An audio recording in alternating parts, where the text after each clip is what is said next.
The night of October 12, 2003, settled over the small town of Galesburg with a quiet stillness that felt almost heavy.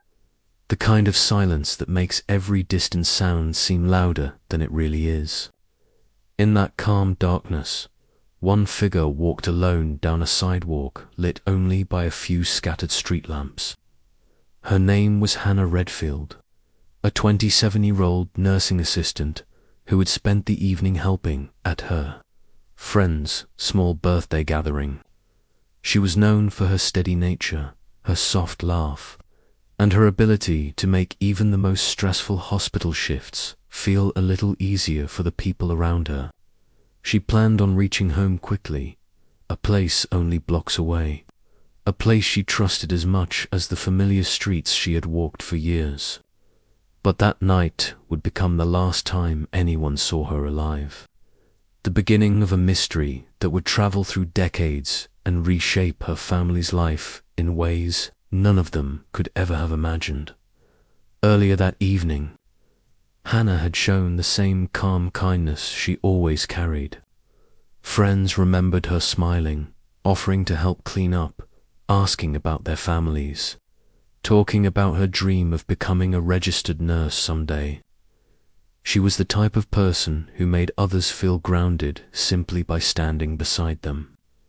When she said her goodbyes and stepped into the cool night air, there was nothing unusual to suggest what was to come. She wrapped her jacket tighter, crossed the familiar intersection near the old grocery store, and headed toward her small apartment building with the bright porch light she always left on. Everything appeared normal. Everything appeared safe. When morning arrived and Hannah did not show up for her shift at the assisted living center, co-workers grew uneasy almost immediately. She was known for arriving early, for checking patient charts before anyone else, for never missing a shift without calling ahead. Her supervisor tried her phone several times, but the calls went unanswered. When Hannah's mother, Hannah Redfield, received a call asking if she had heard from her daughter, a quiet fear took root in her chest that only a mother could understand. She drove straight to Hannah's apartment, knocking on the door with shaking hands, calling her daughter's name again and again, but the silence behind the door felt impossibly still. By the afternoon of October 13th, police were called, and officers began checking the areas Hannah would have walked the night before. They spoke with the friend who hosted the gathering, reviewed the short route she usually took home, and searched both sides of the quiet street. A neighbor who lived near the corner remembered seeing a young woman walking just after 10:30 p.m., though the details were faint and blurred by the dim street lamp. Another resident thought they heard a car door shutting quickly around the same time, but they could not describe the vehicle or anything about who was inside it. These small pieces of information felt fragile, like thin threads that might break if pulled too hard. As hours turned into days, volunteers joined officers in searching fields, wooded edges, and alleyways near the neighborhood. Flyers with Hannah's photo were posted on utility poles and taped to storefront windows. Her family waited at home, surrounded by relatives who tried to offer comfort, even though none of them knew how to breathe normally anymore. Her father, Richard, walked from room to room without saying much at all, as if he couldn't stand still because stillness meant accepting fear. Her younger brother sat at the kitchen table, staring at the door as if willing his sister to walk through it. 5 days after Hannah disappeared, a pair of hikers walking along the edge of a county park made a discovery that changed the search forever. In a quiet, wooded area about 6 miles from town, they found personal items that belonged to her. Officers arrived quickly, cordoning off the area and searching methodically. The discovery led them deeper into the trees until they reached a small clearing where the air fell silent. There, they found Hannah's body, The grief that spread through her family when officers delivered the news would stay with them for years, a weight that seemed impossible to lift. The early investigation focused heavily on the short walk between her friend's home and her apartment. Officers questioned everyone who lived along that route, every person who had been awake that night, every employee working late shifts nearby. They checked registered offenders in the area, questioned people with past assaults, and pulled hours of security footage from stores and gas stations. Much of the footage was grainy, more shadows than shapes, making it difficult to identify vehicles or faces. Leads appeared, grew bright for a moment, then faded into uncertainty. One potential witness thought they saw a light-colored sedan speed away from the area around the time Hannah would have been passing through. Detectives searched records for similar vehicles, interviewed owners, and inspected cars that matched the general description. Nothing connected strongly enough to push the case forward. Another lead focused on a man known to wander the neighborhood late at night, but after long interviews and checking his whereabouts, officers determined he had been miles away that evening. Every possible direction detectives looked in ended at the same place, a blank wall with no doorway through it. Hannah's family attended every meeting with investigators, asking gentle but steady questions, trying to understand each new detail. Marianne held a small notebook where she wrote every date, every name, every tiny piece of information, as if organizing the facts might somehow lead her to the truth. Richard stayed quiet, listening intently, his face set in a way that showed more pain than anger. They thanked officers for every update, even when the update was simply that nothing new had surfaced. They were the kind of parents who believed deeply in kindness, even in moments where their world felt shattered. By early 2004, the case had slowed sharply. Detectives preserved every item found at the scene, every scrap of evidence collected from the wooded clearing, every trace material from Hannah's clothing. But the technology of the time had limits. Small samples could not yet provide the type of precise DNA information investigators needed. Without a suspect to compare anything to, the leads remained frustratingly incomplete. The case gradually moved from active investigation to a lingering file that detectives revisited whenever a new idea surfaced. When anniversaries of her loss came, the community gathered with candles outside the assisted living center where she had worked. Co-workers spoke about her gentle presence, about how patients smiled when she entered a room, about how she always stayed a few minutes longer at the end of her shift if someone needed company. Her family listened, their hearts heavy but grateful. They wanted her remembered for the light she had brought, not for the mystery that followed her name. As years passed, the Redfield family lived with a quiet kind of sorrow. They held on to hope, but hope began to feel different, less about immediate answers and more about simply believing the truth would come someday. Detectives who worked on the case continued reviewing it whenever advancements in forensic testing became available. But for a long time, those advancements were small, not enough to transform the case in a meaningful way. The file sat on a shelf, carefully marked, waiting for a breakthrough that seemed distant. Still, the story of Hannah never faded entirely from the town. Some residents mentioned her name when new missing person cases appeared on the news, hoping those families would one day receive the answers the Redfields still waited for. Others visited the park where she had been found, leaving flowers in quiet remembrance. Her story had become part of the community's memory, carried gently but steadily across the years. Yet in the background, behind the years of silence, one piece of preserved evidence waited, patiently protected, catalogued, and ready for the moment when science would finally be strong enough to reveal the truth buried inside it. And as Illinois moved through the early 2000s, then into the decade beyond, that moment slowly moved closer. It would take nearly 2 decades before the case finally shifted, before the quiet weight that had settled over the Redfield family began to tremble with new possibility. And when the breakthrough finally arrived, it would change everything they had come to accept about living without answers for many years. The case of Hannah Redfield rested quietly inside a brown folder stored on a shelf in the Knox County Sheriff's Department. Detectives who joined the office after 2003 heard about the case during training, learning the details as part of their introduction to investigations that remained open.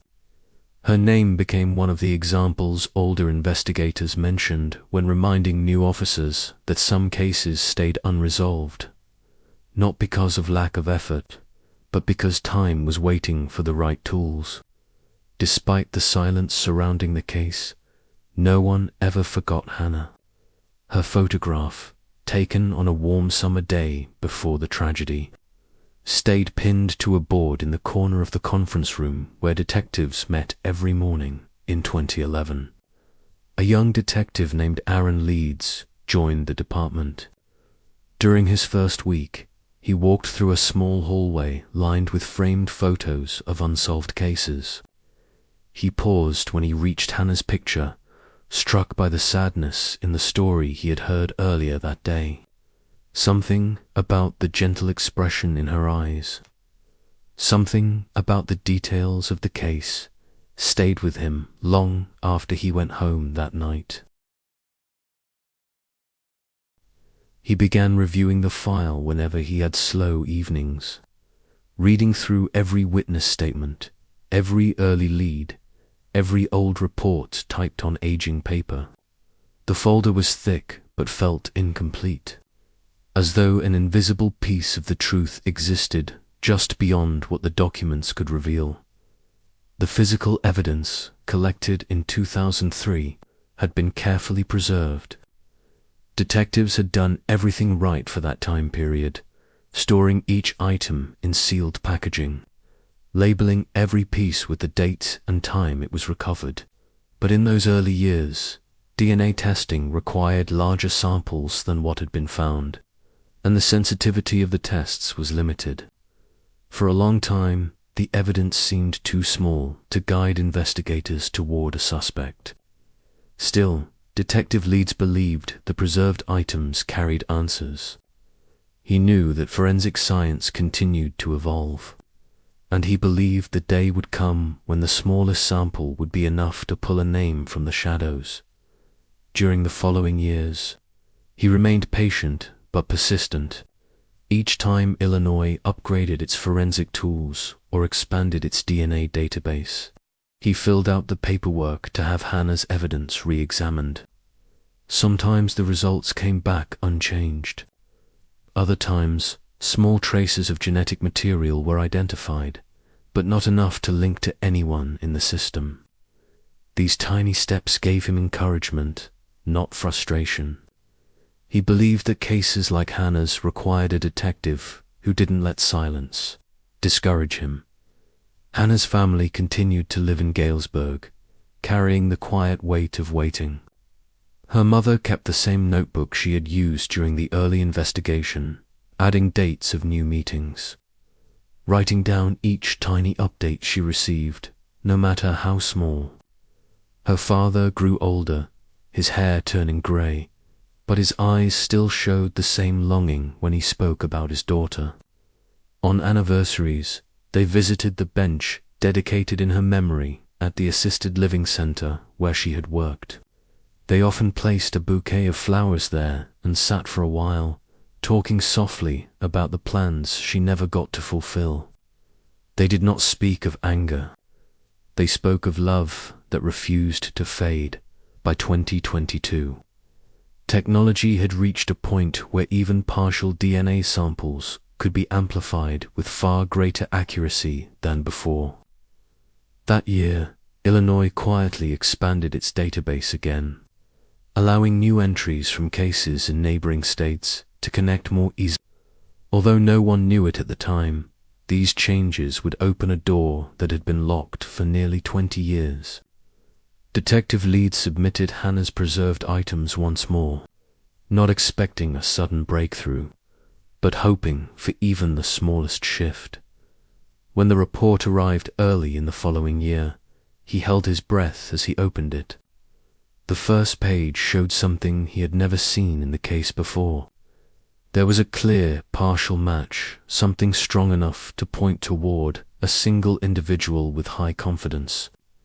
The match belonged to a man named Dale Kerwin, a former resident of the Galesburg area who had lived only a few blocks from the route Hannah walked the night she disappeared. His name had never appeared in any witness statement. He had not been interviewed. At the time of the crime, he had been 29, working irregular jobs, and moving frequently between small rentals. Years later, he had been arrested in another state on a minor charge that required a DNA sample, and that sample had finally linked him to the case. The moment Detective Leeds understood the significance of the match, he sat back in his chair, overwhelmed by the rush of new possibility. It felt as if the years of silence had suddenly cracked open. He reviewed everything he could find on Kerwin's history, tracing his addresses, employment records, and known associates.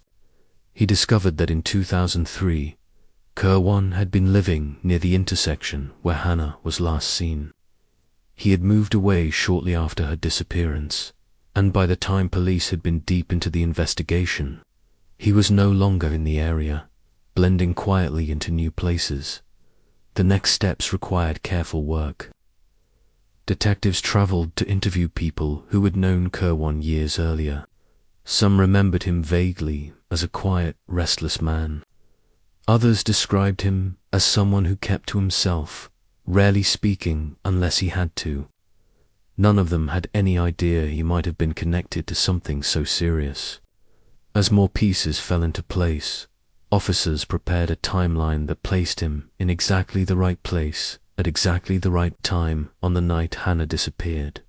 When officers finally knocked on Kerwin's door, he appeared startled, as if the past he believed he had escaped was suddenly standing in front of him. At first he denied everything. He claimed he did not remember the night, claimed he never met Hannah, claimed there must have been some mistake. But when detectives explained the strength of the DNA match, his voice faltered. His eyes shifted nervously. The room fell quiet, filled with the tension of a truth pushing against resistance. It did not happen quickly. It took long hours of questioning, steady decisions by investigators, and a growing pressure that made it clear the truth could not stay hidden anymore. Eventually, Kerwin's resolve began to crack.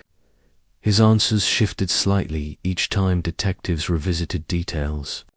The firmness in his voice loosened.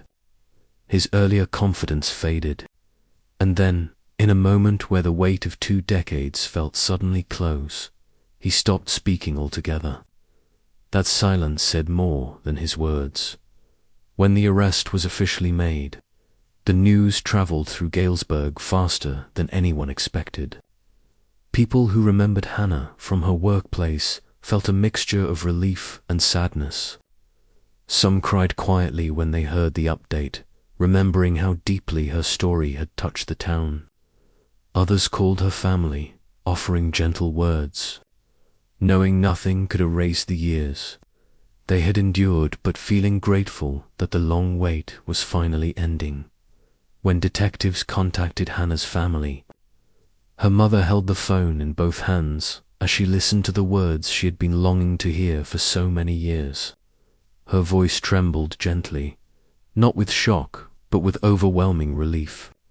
Her father sat beside her and closed his eyes, exhaling a breath he had carried inside him for 2 decades.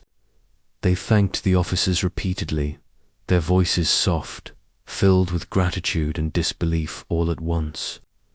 After the call ended, they sat together in the living room, holding hands, letting the weight that had shaped their lives begin to lift, even if only a little. The case moved quickly after the arrest. Prosecutors reviewed every detail, preparing to bring the evidence into the courtroom. They praised the persistence of detectives who had refused to let the case fade. For the first time in years, the Redfield family felt a sense of direction, a sense that the road ahead finally had a clear path. They attended every pre-trial meeting, listening closely, absorbing the reality of the answers they had waited for. As the trial approached, the town felt the shift, too. People spoke of Hannah again, not in whispers of uncertainty, but in conversations filled with hope that the truth would finally be acknowledged in a courtroom. And as the Redfield family prepared for the day they would hear the full story of what happened to their daughter, they carried with them a quiet strength formed by decades of waiting. They knew the road ahead would still hold difficult moments, but they also knew they were no longer walking through darkness without answers. The truth was at last coming into view. The morning light barely filtered through the blinds as detectives gathered the final evidence that had remained untouched for over 2 decades.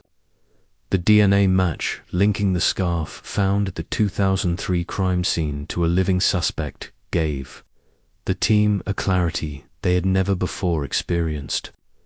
After years of unanswered questions, wasted leads, and long-forgotten witnesses, the path forward was finally clear. Detective Mark Holston and Detective Rachel Kincaid reviewed the report repeatedly, each word confirming what they had hoped for. The case that had haunted Willard County for 22 years now had a real, tangible answer. They went over every timeline, every alibi, and every prior interview, ensuring that nothing was left unchecked before approaching the suspect. Each page they handled carried the weight of decades of grief for Marissa, Lane's family, and the community that had followed the case so closely by mid-morning. They arrived at a modest home in the outskirts of Joliet, where the suspect, now 51-year-old Evan Merrick, lived. The porch light above the entrance flickered faintly as they approached. Evan opened the door, and the detectives could see a flicker of recognition in his eyes when they identified themselves. He stepped aside silently, almost as if he had been waiting for this moment, and allowed them inside. The living room was filled with a quiet stillness, adorned with simple furniture, family photos, and shelves of books. The detectives explained the DNA match and how it connected him to Marissa's unsolved case. Evan remained composed at first, his face unreadable, but slowly a sense of inevitability seemed to settle over him.